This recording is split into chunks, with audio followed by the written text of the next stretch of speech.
Hello race fans, it's Peter Partee from Partee Racing. I'm here with Chris Knerr. We get a lot of questions about the engines that we build, about what it means when we say we sell long blocks, and we do sell short blocks as well. And I think different people, Chris, have different meanings when it comes to these terms. And so, just to try to preempt a lot of questions, this is a typical S62 long block. Now it's missing vanos, so it obviously will come with the vanos.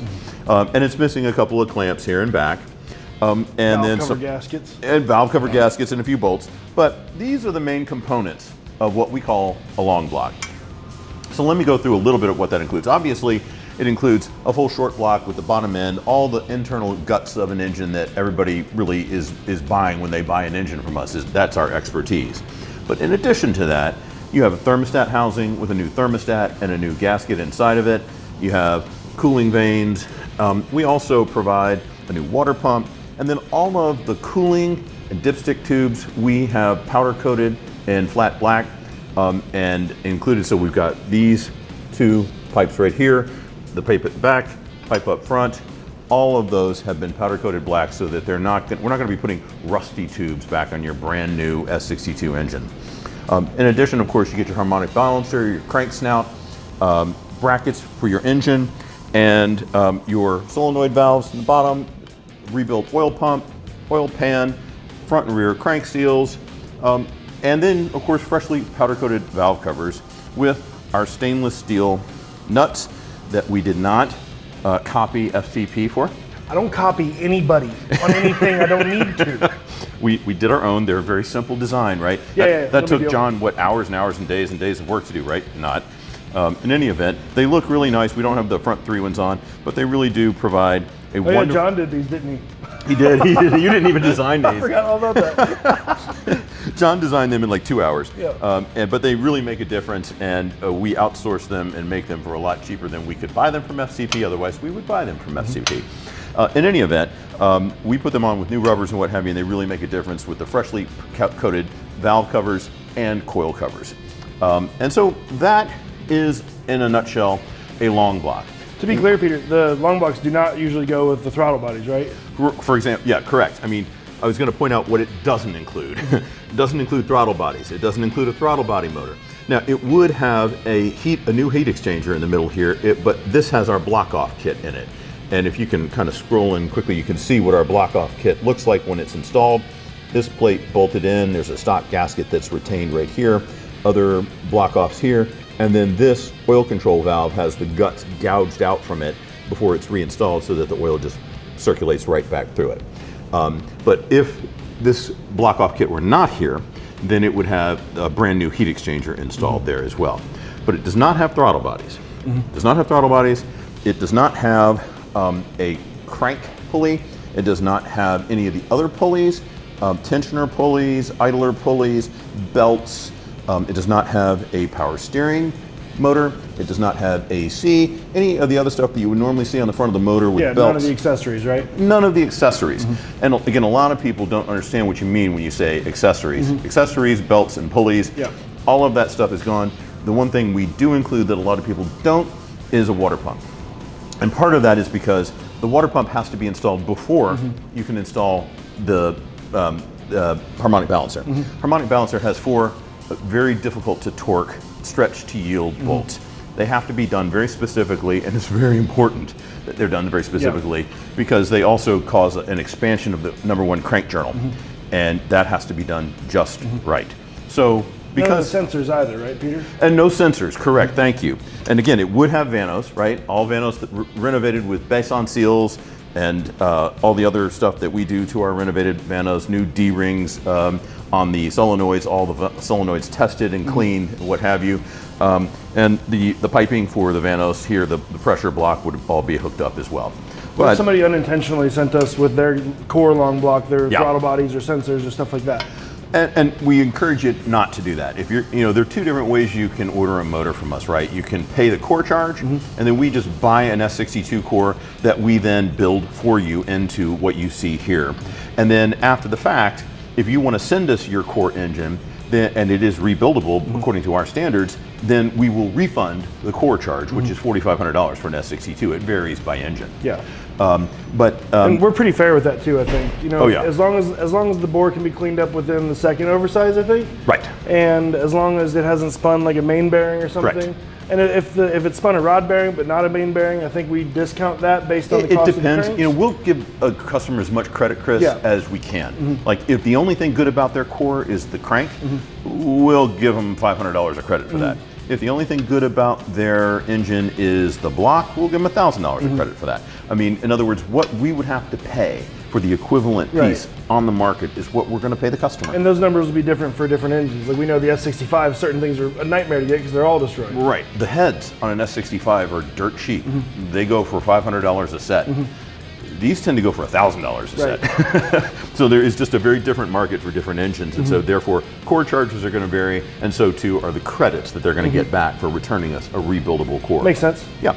And so in any event, you know, no sensors, no throttle bodies, no pulleys, no accessories, no belts, but it definitely will have vanos and the connecting hoses for that, but no wiring harness. Please don't send us your wiring harness. Please don't send us your throttle bodies. Please don't send us your AC and your power steering and all of that, because then that is just more that we have to disassemble, clean, and keep track of, because we're not going to put your dirty, malfunctioning power steering pump back on your motor. It disturbs us, especially me, the way I am. So, you know, it has to be clean, it has to be fixed, but that's not really included in the price of a long block. Now, if you want us to dress a motor fully, we will do that for you, but it is $2,500. And you want to know why it's $2,500? Because it takes us at least 10 hours to do so. There is so much in the V, throttle actuator, arms for the throttle actuator going to the throttle bodies. You have to synchronize them with the throttle bodies if they're not already synchronized. You know, the idle actuator valve, hoses, clamps, fuel tank breather valve at the back, and all of the little junk. I mean, we're just talking about the S62 here. Yeah, right. Now let's go to an S85 or an S65 where you have dual throttle actuators and double all this crap. I mean, you know, people don't realize when you say, oh, you've got the motor done, you're just going to dress it. Yeah. That's a 1 to 2 day affair. Right, it's quite tedious. Yeah, and so we have to charge for that. Now, if you have brought your car to us and we are doing engine R&R, that's $5,000 as a fixed fee, at least right now, and that includes dressing your motor. So we will build your motor, dress your motor, and install it for $5,000 after having harvested your old one. We think that's a really pretty reasonable charge. For the quality of work that we do in this shop, that is, it's honestly a pretty standard rate. So I think it's a bargain. It is. I mean, almost every shop is going to charge you around $5,000 for engine removal and reinstallation of the types of cars that we work on. But they're not going to do everything that we do as part of that process. If we see a dirty engine bay and the client has not sprung for dry ice blasting, chances are we're going to do it anyway. Yeah, if we have some extra dry ice around to blast with, it's not uncommon to just get a quick little touch up to make sure it's straight. Because we want the car when it goes out the door to be something that we're proud of, right? Don't bet on that. Don't bet on that, but if we can do it for you, we're going to. I have a client right now, the car is just about to be picked up, the white E39 M5. Oh, the right. Yeah, don't say the name. Okay. Yeah, but he saved up, I think, for a year in order to be able to send his car to us to do these things. And let me tell you something, that inspires so much beneficence in me. Oh, 100%. That if we've got like some stuff lying around the shop that's not doing anything that he needs, he's getting it for free. All of us have fussed at Peter over this. Yeah, they have, because it's just, but I want the best result for the client as if it were being done for me. And I know he would want it, and if it's stuff we're not using and we're not gonna use, but it's good, we'll clean it up, put it on there for free. Why not, right? Yeah. So that's a long block, folks. Now what's a short block? And that's really the purpose of this showing. Sorry, my C4. It's not gonna kill me, folks, I promise. This is just a block that has been machined, and it has the... Can you start over, Peter? I just crossed the camera. Oh yeah, sure. So this is the bare bones of a short block. This is the block that has been decked, honed, the alusil has been re-exposed, the silicon, not silicone, but silicon, has been re-exposed. The piston squirters have been installed. We do machine the front cover with the block, so your short block will include the front cover. And then of course it will obtain, we'll walk over here, all of our custom proprietary pistons that Either on the high-end motors, they're made for us by JE, and sometimes by Moly. And then on the kind of regular tier motors, at least in the S65 and S85 levels, they're made by Moly. But these are the custom pistons that are made for us for the S62 by JE, asymmetric, with all sorts of cool features on them. The piston rings have already been gapped, so they're on the pistons. Can I pause you for a second? Yeah. One thing that a lot of people miss is when Peter says custom pistons, he doesn't mean it's a custom, like, you know, our diameter or whatever. It's Partee Racing's design in partnership with JE. Nobody else has this specific design of piston. It is custom to us for our builds. And honestly, it is a design that I have evolved over 10 years. Yeah. I started off with a particular design and it was very good, but it has evolved based on the asymmetric offset wrist pin designed by JE, but we now use H13 tool steel in a very thin diameter pin that has been DLC coated to have both lightweight and strength in these pistons. We also have some other features that I won't talk about, but that are really important to their functioning. When you say diameter, do you mean wall thickness, or do you change the actual diameter of the wrist pin? Wall thickness. Got it. The wall thickness is as low as you can get and still have the kind of strength that we require. And with H13 tool steel, it's actually stronger than the thicker, heavier pins that are coming stock or that we used to use. And now with DLC coating, they also are always going to be sort of permanently lubricated, right? And these are stock rods that we recondition, make sure that they are concentric, and let me tell you, that means that some of those things get thrown away. Yeah. But the stock S62 rods are really the only stock rods of BMW that we ever reuse. Why? Because they're very good. They're very strong. They're just also very heavy. That's what they have, these big weight pads here, so you can weight match them. Makes it easy to weight match. Also makes them very heavy. Right. I really want to grind the whole damn thing off. You know. And then of course we replace the bolts with ARP 2000 bolts. They're not the best in the world, but they are really good and much stronger than they need to be for a better than stock or a high output application. Now the high output engines always get high end rods. Custom pistons, bespoke to our builds, better than stock. Yeah, they give me a hard time about that, right? They're like, Peter, it's a custom forged race motor. You need to call it that. I'm like, it's better than stock. But so a short block includes pistons, rings, the reconditioned rods, ARP 2000 bolts. We use BMW bearings with WPC treatment, which we have not yet had one spun rod or main bearing in any engine that we have built. So I'm very proud of that over 10 years. And so we think we found a good formula, both in terms of clearance and materials. And you know, we will use ACL with WPC treatment when we need that variance in clearance. Right. In other words, we shoot for clearances based on the old rule of 1 thou of clearance per inch of journal diameter. And not exactly, but close to that.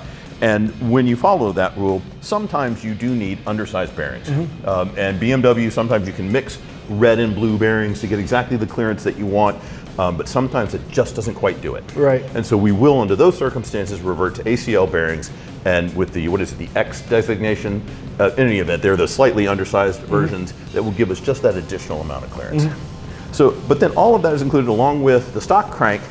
The stock crank has been polished with a cork belt so that it effectuates no dimensional change whatsoever, but gives you an incredible RA, roughness finish. And the S62 cranks are some of the most durable cranks relative to the other motors that we build, that we see. And of course we straighten it if it needs to be straightened. Fascinating process. And then, you know, we assemble it to our standards. And this is kind of where we want to be educational. If you buy a short block from us, one of the main things you're going to have to do, for example, on an S62, but on any engine, right, is you're going to have to measure piston protrusion, how far the piston sticks up above the deck of the block, or how far it sits below the deck of the block. There are standards for these things, folks, and those standards dictate the thickness of the MLS head gasket that one is going to have to use. If you get that wrong, had this happen not long ago, the pistons are going to smack into the heads, and then the customer is not going to have a happy result. We have some rules about how far a piston can protrude. For example, with an S62, if it consistently protrudes more than 37 thou, then we know you need to use a thicker head gasket. And BMW only has 2 steps, but if you need even thicker or you need something in between, those can be customized by taking another gasket. taking it apart, taking the brads out, and taking the guts of the gasket out, and inserting them into the guts of the head gasket you're going to use. You can customize your thickness, in short, if you need to. Can you go into a little more detail about what all goes into making the decision about what thickness of gasket you should use? Sure. I mean, essentially, whenever we rebuild a motor, the deck is going to be, the block is going to be decked. Okay, it's going to be squared relative to the center line of the crank in our CNC. That is the principal purpose for which we use our V40 CNC machine. And the V40, everybody says, oh, that's such an old machine. It is still marketed by RMC today as one of their premier machines. So don't tell me that it's old. It is an extraordinarily good machine. The controls are a little dated, but who cares, right? The controls just tell it what to do. The fact of the matter is everything is set based off of the main line. Correct. It's all based off the center line of the crank. Once you get that square, then you can dictate exactly what the distance is from the center point of that crank to the deck. And then you want to make it the same on each side, and you want to make it the same in the front as in the back, and I guarantee you. And our machinist does, after the fact, go in and actually mark on every block the actual deck height relative to the main line every and then time. we will record it on the front of the cover. Of course, that you won't see that when you get your motor, because we will have wiped that off. But we always want to match the cover to the deck height so that the connection right here, where the head gasket goes, is perfect and smooth. You can't have a big step right there. People say, it's fine, just put a bunch of RTV there. That's not our way. You can't have a material step there and still expect it to seal the way it's supposed to seal, especially on the outside there. So all of that is done, and then once you have that deck height, it is going to be lower than stock by some amount, some number of thou, 1 or 2 thou, typically less than stock. That means the piston will protrude. On balance, there are some variances about the same amount. And so you have to take that into account. Now, you can do it mathematically, but that's not the right way to do it. The right way to do it is a dual dial indicator that you zero out on the deck, and then you put one of the dial indicators on the edge of the piston, okay? That will tell you, and then you have to rock the piston back and forth, because there is piston rock, and you have to kind of center the piston in the readings. And when you get that average reading right in the middle, and that average reading exceeds 38 thou, you need the thicker head gasket the BMW sells, okay? The stock head gasket, I think, is, what, 0.74 millimeters, 1.74, something like that. And the higher version is 2.03 millimeter. So sometimes that's enough, most of the time it is, but if it exceeds what, I think it's 44 thou, then you're gonna need a custom gasket.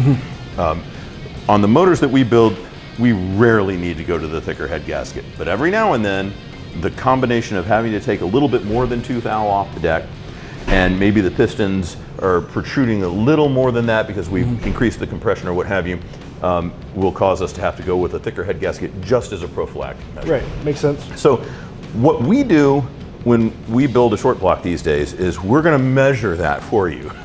Not everybody has a dual dial indicator or knows how to use it, right?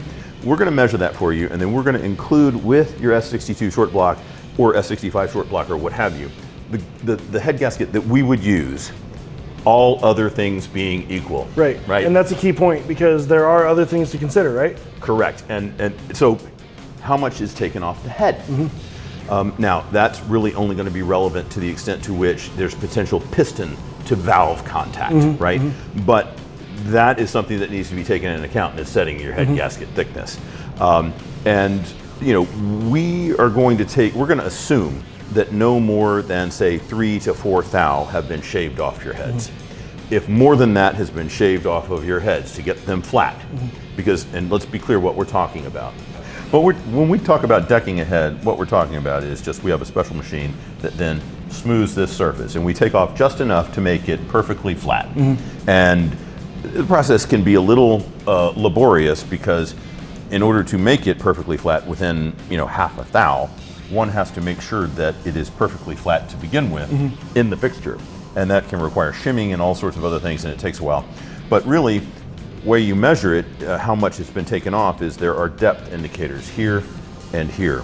Somebody recently told me that their machinist had taken off so much that those depth indicators disappeared, that they no longer existed. And I was like, please don't use that head. At least not without a really, really thick head gasket. But normally, these are still going to be there, and you can determine the depth how much was taken off relative to stock by measuring their depth. But we know, because we start with the head that we start with, and we know how much we have to take off in order to get it flat. But that is going to dictate, in part, how thick the head gasket is that you use. And if you buy a short block from us, we have no idea how much of this has been taken off, right? And it might have been a little, might have been a lot. We're going to assume that it is 4th thou or less. If it's 4th thou or less, then it is consistent with our assumptions. If it is above that, you need to reach out to us if you bought a short block from us. And we will work with you to try to determine exactly what thickness head gasket you need other than the one that we sent you. Critically, anything outside of standard head, right? Like the same guy who had the piston head contact, he also had piston valve contact because he had oversized valves, and they actually sheared off a little bit of the valve relief, because the pistons were made with clearance for a standard valve, because he didn't tell us he was running anything outside. And that is something we kind of do prophylactically. Like we have, for example, on our S62 pistons, we clearance the valves by 060, by 60 thou. That is double the amount that you have to have, which is 30 thou. And so if you end up running 1 millimeter larger valves, it should be okay. But it's better for you to tell us that in advance, so that we can make sure that you are getting sufficient carve-outs in the top of the pistons. And this the more we know about your build going in, the better off we are. Right. I mean, we have to know that these valve reliefs are sufficiently broad to cover the size valve that you're using. Now, we assume you're going to be using stock size valves, but you might not be. You might be going for 1 millimeter larger on each intake and exhaust. And if you are, our piston should be large enough to cover that. But it's best if you tell us that in advance, so that we can make sure that what you're getting is going to be consistent with your head. So again, what we're trying to do is prevent a disaster. When we give you a short block, and you know, we will not do less than a short block, because not because we don't trust anybody, but because we don't trust anybody. Well, we only know that we can ensure quality control, right? And we don't want, if something goes wrong with the motor, we don't want somebody accusing us for having done something with respect to the short block that contributed, when we know we didn't. You know, we know when we send out a short block that it is as good as it can get. The only failure that we have ever had in any of the non-race motors that we have ever built is we had one with an S62 that the crank shaft cracked in half after about 4 months of heavy use. Now, I'm sure that our customer, who is mildly enthusiastic about the way he uses cars, crazy maybe, but we love him to death. What's his key say on it? Let it rip? Let it rip. Love John. But you know, he's a real enthusiast, but he's very hard on his cars.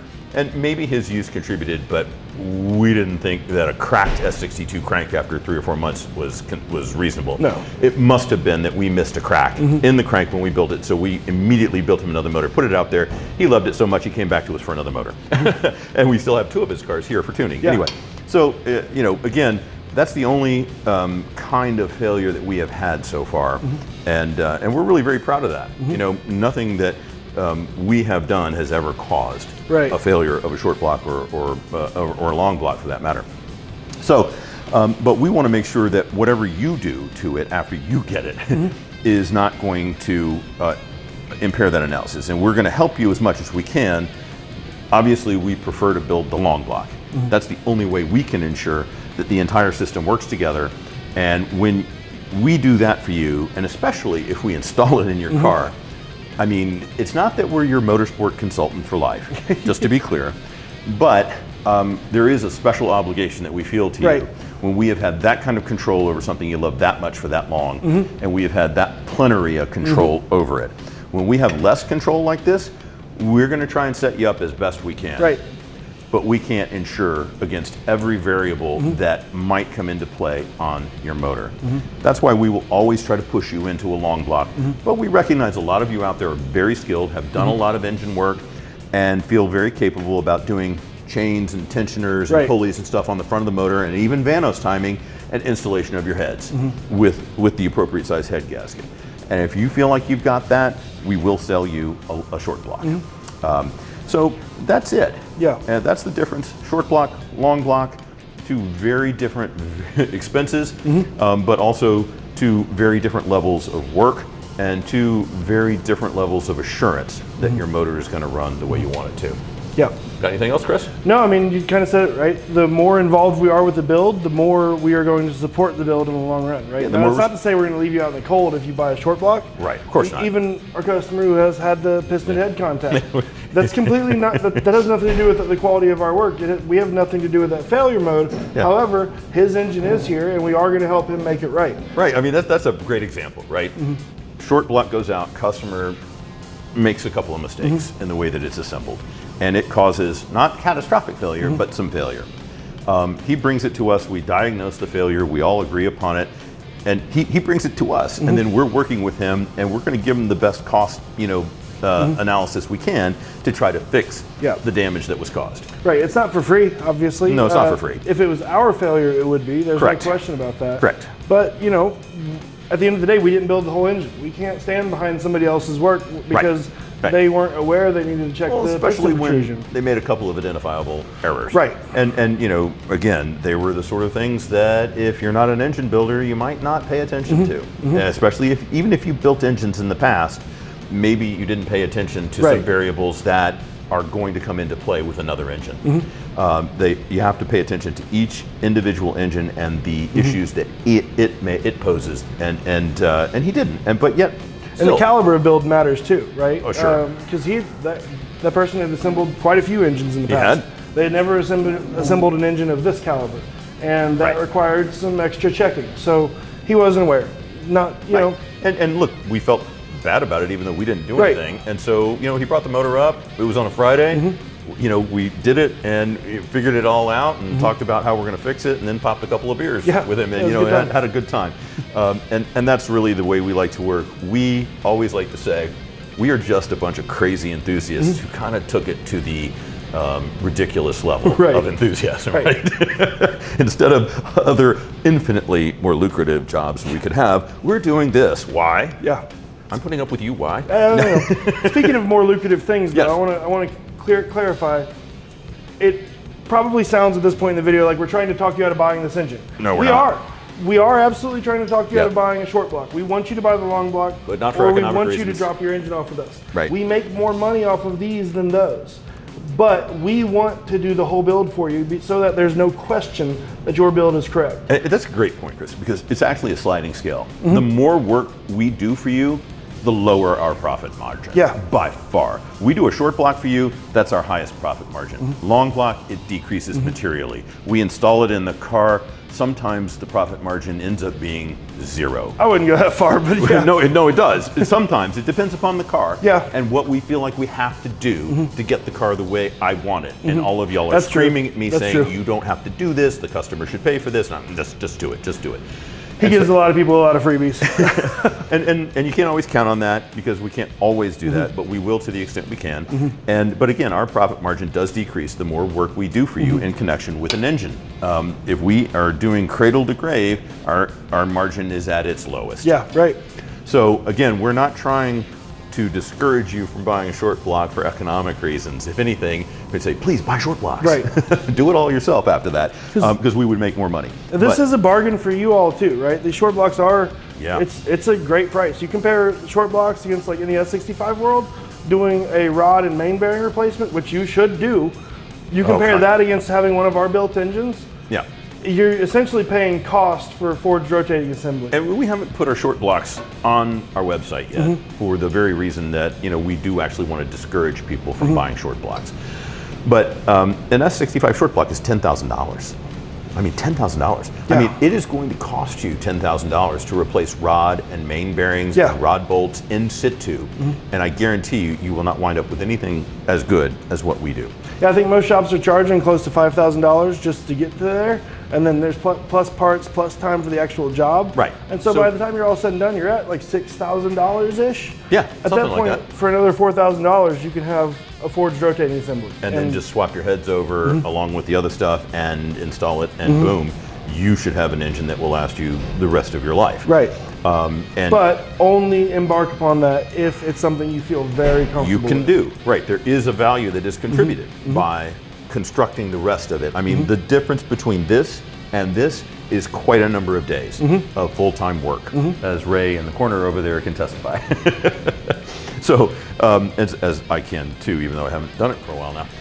In any event, so look, again, Chris makes a really good point. We're not trying to push you away from doing short blocks. We're just trying to make sure that you have a positive experience. We want everybody to have a positive experience with our engines, with our blocks, regardless of whether you're going short block, long block, or the whole Monty. Send us the car, put in the engine, and while you're in there, A, B, C, D, E, you know, paint, interior, whatever. The scope creep is fun. It's problematic when you send your car to a bunch of enthusiasts to have your car built, because we all have a lot of good ideas for your car. Oh, we do. And yeah, we're going to do another video about an E46 M3 here in a minute. That is the second car that we've done for a client who just wanted everything. Yeah. And he's one of those guys that you call and say, hey, you know, if I were you, I would. And before you can even finish the sentence, he's like, of course, do it. Yep. And I was like, but Don, it's 5,000, just do it. You know? and you love that as an enthusiast because you want to give them the best product you can. Right, right. And just having that kind of freedom to just do it the best, just, man, that's fun. Yeah, it's satisfying for sure. It's fun. Anyway, so again, Peter Partee, Chris Knerr, Partee Racing, long block, short block. You have any questions, you can get a lot of them answered by going to the website. I want to encourage you to do that, so I don't have to answer Start there, read the same posts. questions every time. But He'll never let you know, but he's annoyed when you don't. Oh, I am not. I am not. I love talking car smack, but I do end up repeating myself about the difference between a long block and a short block, what is and is not included, and so we wanted to give you a video on that point. Thanks.